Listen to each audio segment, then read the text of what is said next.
ঘুমের আগে বালিশে মাথা রেখে মনে মনে একটি আমল করুন। একজন সাহাবীকে আমলের জন্য 3 বার বিশ্বনবী জান্নাতের সুসংবাদ দিয়ে দিয়েছেন।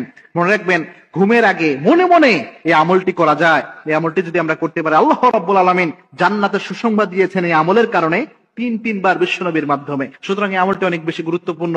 এই আমলগুলা আমরা অনেক সময় সিনসিয়ারলি করি না, যার কারণে এর ফাদিলা থেকে আমরা বঞ্চিত হই। মনে রাখবেন, সাহাবে کرام তাদের জীবনকে সাজাতেন আমলের মাধ্যমে। এই আমল দিয়ে যদি আমরা জীবন সাজাতে পারি, আল্লাহ রাব্বুল আলামিন আমার জীবনকে বারাকা দিয়ে ভরপুর করে দিবেন। আমরা যদিও এটা অনেক সিনসিয়ারলি নেই না। এই আমলটি আল্লাহর হাবিব সাল্লাল্লাহু আলাইহি ওয়াসাল্লাম থেকে এসেছে। একদা আল্লাহর হাবিব সাল্লাল্লাহু আলাইহি ওয়াসাল্লাম একটা দার্সের মতো করে এইভাবে বসেছিলেন, সাহাবা একরামের সামনে আলোচনা করছিলেন। আল্লাহর হাবিব বললেন, এই মুহূর্তে যে সাহাবী দার্সে উপস্থিত হবে, মসজিদে নববীতে উপস্থিত হবে, ওই সাহাবী জান্নাতি।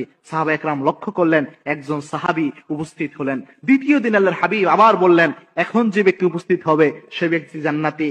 বিশ্বনবী ইসলামের সাহাবীরা লক্ষ্য করলেন, দ্বিতীয় দিনও একই ব্যক্তি উপস্থিত হয়েছেন। 3 দিনের দিনও বিশ্বনবী যখন বললেন, এখন যে ব্যক্তি এখানে উপস্থিত হবে সেই ব্যক্তি জান্নাতি, সাহাবা একরাম লক্ষ্য করলেন 3 নাম্বার দিনও সেই একই ব্যক্তি উপস্থিত হয়েছেন। সাহাবীদের মধ্যে কিউরিসিটি জাগলো। একজন সাহাবী চিন্তা করলেন, কি এমন আমল করে এই সাহাবী যে 3বার আল্লাহ রাব্বুল আলামিন তাকে জান্নাতের সুসংবাদ দিলেন বিশ্বনবীর মাধ্যমে। ওই সাহাবী ওই জান্নাতের সুসংবাদ প্রাপ্ত সাহাবীকে বললেন, ভাই আমি একটু চাই আপনার মুসাফির, আমি একজন মুসাফির হয়ে এসেছি, আমি চাই আপনার একটু মেহমান হতে, আমার বাসায় একটু সমস্যা হয়েছে, আমি আপনার মেহমান হতে চাই। ওই সাহাবী বলছেন, হ্যাঁ ভাই চলেন। 3 দিন যাবত ওই সাহাবীর বাসায় তিনি থাকলেন। তিনি দেখলেন অন্যান্য সাহাবীরা যেমন রাতের বেলায় তাসবিহ তাহলিল করে, ওই সাহাবী ওই কাজটা করে। অন্যান্য সাহাবীরা যেভাবে তাহাজ্জুদের নামাজ পড়ে, এই সাহাবী একই তাহাজ্জুদের নামাজ পড়ে। অন্যান্য সাহাবীরা যে আমলগুলা করে, এই সাহাবী একই আমল করে। কোনো পার্থক্য তিনি পেলেন না। 3 দিন থাকার পর তিনি জিজ্ঞেস করলেন, ভাই আমি আপনার কাছে এসেছিলাম, বিশ্বনবী 3বার আপনাকে জান্নাতের সুসংবাদ দিয়েছে, কোন আমলের জন্য আপনি এই সুসংবাদ পেলেন এটা জানার জন্য এসেছিলাম। আমি বুঝতে পারলাম না কোন আমলে আপনার এত বারাকা আল্লাহ দিলেন।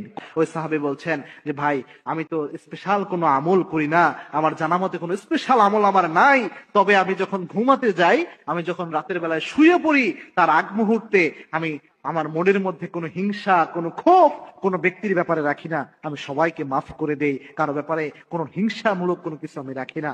হতে পারে এই আমলটার জন্য আল্লাহ রাব্বুল আলামিন আমাকে এই বারাকা দান করে দিয়েছেন। মনে রাখবেন প্রিয় ভাই, রাতের বেলায় আপনি যখন শুতে যাচ্ছেন, সকালে যে আপনি ঘুম থেকে উঠবেন এর তো কোনো গ্যারান্টি নাই। যে মানুষরা আপনাকে কষ্ট দিয়েছে তার ব্যাপারে যদি আপনি হিংসা, ক্ষোভ মনের মধ্যে রেখে দেন, কোনো মানুষের ভালো দেখলে আপনার মনে যদি হিংসা চলে আসে, এটা নিয়ে যদি আপনি মারা যান, আল্লাহ চাইলে, বিশ্বনবীর হাদিসে বলেছেন, কোন ব্যক্তির মধ্যে হিংসা অহংকার থাকলে ওই ব্যক্তি সহজে জান্নাতে যেতে পারবে না।